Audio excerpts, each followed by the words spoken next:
Welcome sa zip9.com.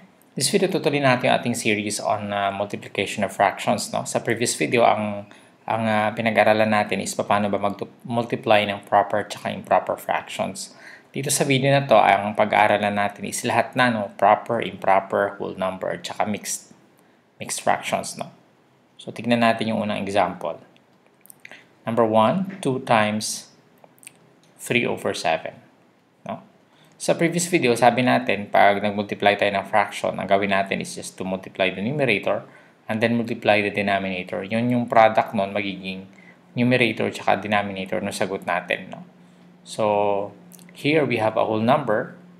So, ang rule number 1 is that pag meron tayong whole number, lagyan lang natin ng over 1. Kasi 2/1 or 2 divided by 1 is also 2. So basically, we are not changing the value of this number. No?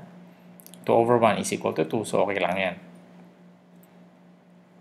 Okay, so meron tayong denominator tsaka numerator. Gawin natin is 2 times 3, 6, and 1 times 3 is 7. Okay, so pag may whole number, lagyan lang natin ng over 1. Yun yung isang pinaka-rule natin. Number 2, 4 times 2 and 1/5.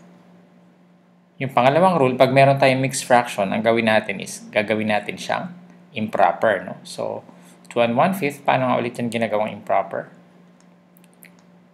So, yung denominator ng improper, syempre, same din siya ng denominator ng original fraction natin. Yung mixed fraction natin. No? Tapos, yung numerator is the product nito, and then, yung result, add natin sa numerator, yun yung maging numerator nitong improper natin. So that's 5 times 2, 10 plus 1, 11. 11/5. No? So meaning, pwede nating palitan niya ng 11/5. And sabi natin kanina may over 1, so lagyan lang natin ng over 1. So magiging 44. Multiply na natin kasi may ano na tayo, parehong denominator tsaka may denominator na tayo at saka numerator pareho. So 4 times 11 is 44. And then 1 times 5 is 5. No? This is an improper fraction and sabi natin usually ginagawa nating mix. So 44 divided by 5. Para gawing mixed fraction na improper fraction, we divide. That's 8. 8 times 5, 40. So 4. Ito magiging whole number natin yan, yung ating quotient, 8. Ito yung ating magiging numerator at ito yung ating denominator. No? So pareho pa rin, the improper and the mixed have the same denominator. Number 3. So this is our final answer. No? Next we have 2 and 1/8 times 3/4. Well, ganun pa rin, no? Ang 2 and 1/8 is 8 yung ating denominator. Para maging,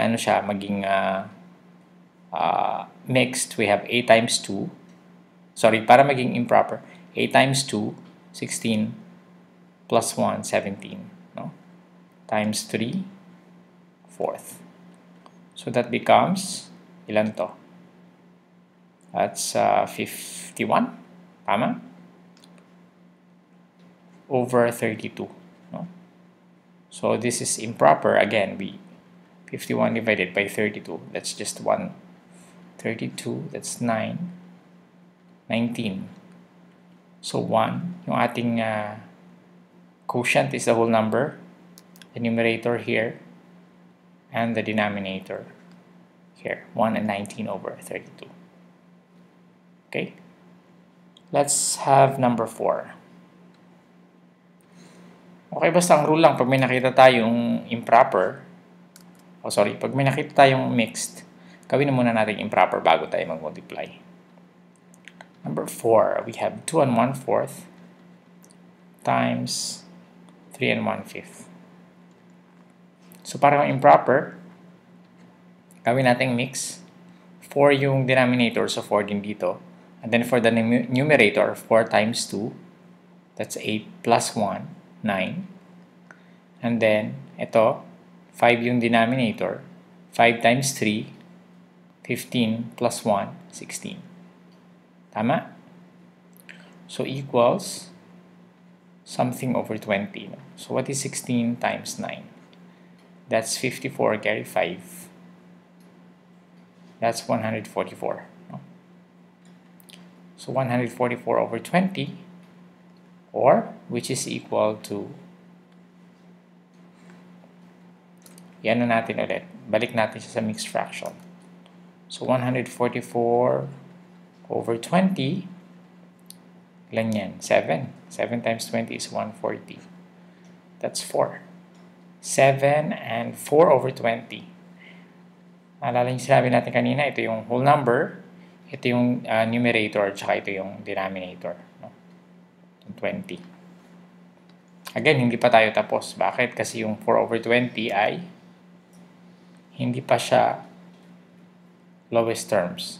So, ang 4 over 20, anong pwede natin i-divide dyan? Na pinakamalaking number na pwede natin i-divide both sa numerator and denominator. That's 4, di ba? So, that's 1/5. No? 7 and 1/5. And this is our final answer. No? Last number, we have, siguro dito tayo para maluwag. We have 1/2 times 3, times 10 over 3 times 1 and 1/5.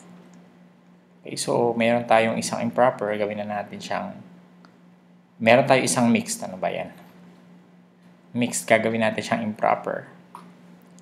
1/5. So, 1/5, 5 times 1 is 5, plus 1 is 6 over 5. So, magiging 1/2 times 10 over 3 times 6 over 5. So, pag more than 2, kanina puro dalawang fractions yung ano natin, di ba? Yung examples natin. So, pag more than 2, ganun din. Just multiply all the numbers in the numerator. 1 times 10 times 6, that's 60. And then 2 times 3 times 5, that's 30. 60 over 30 is 2 over 1 divided by 30, which is equal to 2. Okay, so that's it. Ang susunod natin na pag-aaralan ay paano ba mapapadali itong mga ganitong proseso. No? Meron bang shortcut dyan? Ang ituturo ko sa inyo susunod na video ay yung cancellation. No? So, mapapadali yung ating multiplication. Maraming salamat and see you in the next tutorial.